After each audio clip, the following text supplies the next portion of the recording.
বিসমিল্লাহির রহমানির রহিম। আসসালামু আলাইকুম রহমতুল্লাহ। সুপ্রিয় অষ্টম শ্রেণীর শিক্ষার্থীরা, তোমাদের প্যাটার্ন অধ্যায়ের নমুনা প্রশ্ন যে প্রশ্ন নম্বর 6 আছে নমুনা প্রশ্নের, তো আমরা সেই 6 নম্বর প্রশ্নে আমাদেরকে সৃজনশীল দেওয়া আছে সেটি সমাধান করব। তো এখানে তোমরা যদি একটু বোর্ড বইটি লক্ষ্য করো, তোমাদের উদ্দীপকে কিছু চিত্র দেওয়া ছিল, ঠিক আছে? তো সেই চিত্রের প্রথম চিত্রে একটি বর্গ ছিল, একটু লক্ষ্য করো বইটি। দ্বিতীয় চিত্রে 3টি বর্গ ছিল, আর তৃতীয় চিত্রে 5টি বর্গ দেখানো হয়েছিল, যেই বর্গগুলো আসলে আমরা এখানে দেখাইতে পারি নাই। তো তোমরা অবশ্যই একটু লক্ষ্য করো। তাহলে প্রথম চিত্রে ছিল একটি বর্গ, দ্বিতীয় চিত্রে ছিল 3টি বর্গ, আর তৃতীয় চিত্রে ছিল হচ্ছে 5টি বর্গ, ঠিক আছে? এবং বলা ছিল যে সমান দৈর্ঘ্যের কাঠি দ্বারা নির্মিত চিত্র প্যাটার্নটির 15তম চিত্রের কাঠি সংখ্যা হচ্ছে 88। এই যে চিত্রগুলো দেখানো হয়েছে সেই চিত্রের মতোই সমান দৈর্ঘ্যের কাঠির দ্বারা নির্মিত চিত্র প্যাটার্নটির 15তম চিত্রের কাঠির সংখ্যা হয় হচ্ছে 88টি। এটা উদ্দীপকে দেওয়া আছে। এখন ক নম্বরে তোমাদেরকে বলা হচ্ছে যে প্যাটার্নটির পরবর্তী চিত্রটি একে এর কাঠির সংখ্যা নির্ণয় করো, ঠিক আছে? তো দেখেন, আমরা যদি একটু সমাধান করি, উদ্দীপক থেকে আসলে আমরা কি দেখতে পাচ্ছি? প্রথম চিত্রের বর্গের সংখ্যা হচ্ছে 1টি। তোমরা যদি একটু লক্ষ্য করো, প্রথম চিত্রে 1টি বর্গ ছিল, আর এই 1টি বর্গের কাঠির সংখ্যা ছিল হচ্ছে 4টি। দ্বিতীয় চিত্রে হচ্ছে আসলে 3টি বর্গ ছিল, আর এই 3টি বর্গের কাঠির সংখ্যা ছিল হচ্ছে 10টি। এরপরে যে তৃতীয় চিত্রটি ছিল সেখানে 5টি বর্গ ছিল, আর সেখানে কাঠির সংখ্যা ছিল হচ্ছে 16টি, ঠিক আছে? এখন কাঠির সংখ্যার তালিকা আসলে কত? 4, 10, 16, ডট ডট। তাহলে আমরা এখান থেকে দেখতে পারতেছি যে আমরা যদি 10 থেকে 4 বাদ দেই, অর্থাৎ এই দুইটা পদ যদি আমরা প্রথমত নেই, এই দুইটা পদ 10 থেকে 4 বাদ দিলে আসলে কত হয়? দেখেন, 10 থেকে 4 বাদ দিলে আসলে 6 হয়।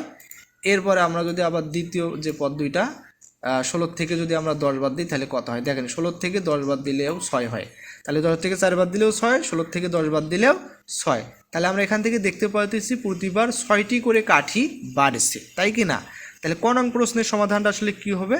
তাহলে দেখেন, প্যাটার্নটি লক্ষ্য করলে দেখা যায় প্রতি চিত্রে বর্গের সংখ্যা 2 করে বাড়ছে। প্রতিটা চিত্রের যে বর্গ সংখ্যা, সেই বর্গ সংখ্যা কিন্তু 2 করে বাড়ছে। প্রথমটাতে ছিল হচ্ছে 1টা বর্গ, দ্বিতীয়টাতে ছিল হচ্ছে 3টা বর্গ, তৃতীয় চিত্রে ছিল 5টা বর্গ। তার মানে কি বর্গ সংখ্যা 2টা করে বাড়ছে না? তাহলে আমরা কি বলতেই পারি যে সুতরাং পরবর্তী চিত্রে বা চতুর্থ চিত্রে বর্গের সংখ্যা আসলে কত হবে? 60টা হবে। তাহলে চিত্র যদি আমরা অঙ্কন করি, তাহলে পাশাপাশি 60টি বর্গ আঁকবে যা একে অপরের সাথে লেগে থাকবে। এমন তুমি যদি 60টি বর্গ আঁকো পাশাপাশিভাবে চিত্রের উদ্দীপকে দেখানো অনুসারে, তাহলে আসলে তখন কাঠির সংখ্যা কত হবে? দেখেন, তাহলে তৃতীয় চিত্রে কাঠির সংখ্যা 16টি, যেহেতু প্রতিবার পার্থক্য হচ্ছে 6, ঠিক আছে? তাহলে কাঠির সংখ্যা কতটি হবে? 16টি হবে। সুতরাং আমরা বলতে পারি চতুর্থ চিত্রে কাঠির সংখ্যা তাহলে কত হবে? 16-র সাথে যদি আমরা 6 যোগ করি তাহলে হচ্ছে কত হয়? 22 হয়, ঠিক আছে? আচ্ছা, আমাদের তৃতীয় চিত্রে কাঠির সংখ্যা ছিল হচ্ছে 16টা, যেহেতু প্রতিবার পার্থক্য 6 করে বাড়ছে, তাহলে চতুর্থ চিত্রে কাঠির সংখ্যা হবে 16-র সাথে 6 যোগ করলে হবে 22টা। এরপরে যে খ নং যে প্রশ্নটা, আমরা যদি একটু সেটা সমাধান করি, দেখেন, তাহলে প্রথম চিত্রে কাঠি হচ্ছে কয়টা?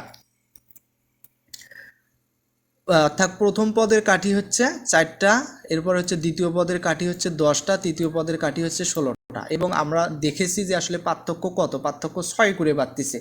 তাহলে সূত্র যদি আমরা গঠন করতে যাই, তাহলে পার্থক্য যত আমরা তত ক ধরবো। যেমন 6 গুণন এখানে কয়ের জায়গায় 1 ধরা হয়েছে, তাহলে কত হয়? 6কে 6 থেকে যদি আমরা 2 বাদ দেই, তাহলে আমরা প্রথম পদ যে 4 সেটাই কিন্তু হয়। এরপরে দ্বিতীয়টার ক্ষেত্রে 6 গুণন কয়ের জায়গায় যদি 2 ধরি, তাহলে 6 2 12, 12 থেকে 2 বাদ দিলে আমাদের 10 হয়। তৃতীয়টার ক্ষেত্রে দেখেন, 6 গুণন কয়ের জায়গায় যদি 3 ধরি, তাহলে 3 6 18, 18 থেকে 2 বাদ দিলে 16 হয়, যা তৃতীয়টা।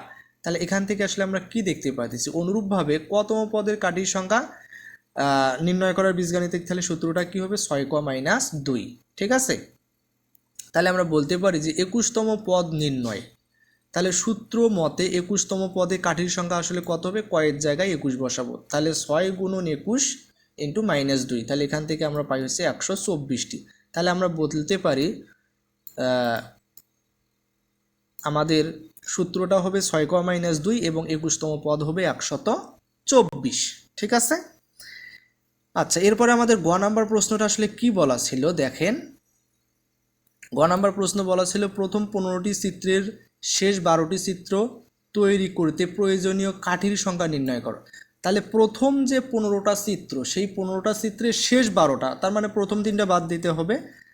তাহলে চিত্র তৈরি করতে প্রয়োজনীয় কাঠির সংখ্যা নির্ণয় করো। এখানে আবার আমাদেরকে বলা ছিল উদ্দীপকে যে সমান দৈর্ঘ্যের কাঠি দ্বারা নির্মিত চিত্র প্যাটার্নটির 15তম চিত্রের কাঠির সংখ্যা হচ্ছে 88টি। ঠিক আছে।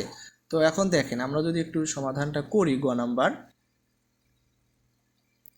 তাহলে এখানে লক্ষ্য করেন যে প্রশ্নে বলা হয়েছে 15টি চিত্রের শেষ 12টি চিত্র, এর অর্থ হলো 4র্থ চিত্র থেকে 15তম চিত্র পর্যন্ত মোট 12টি চিত্রে মোট কাঠির সংখ্যা বের করতে হবে। তাহলে একটু লক্ষ্য করেন প্রথম বা 4র্থ চিত্রে কাঠির সংখ্যা আসলে কত, 22টা, যা আমরা ক নাম্বার থেকে পেয়েছি। আর শেষ পদ অর্থাৎ 15তম চিত্রে কাঠির সংখ্যা 88টি, যা উদ্দীপকেই দেওয়া ছিল। এখন হচ্ছে পদ সংখ্যা অর্থাৎ কয়টি চিত্র, 12টি।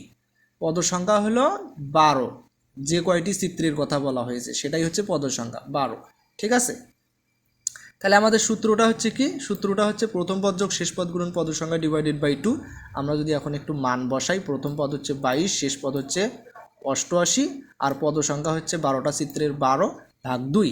তাহলে 22 আর 12 আমরা যোগ করলে আসলে কত পাই, 110।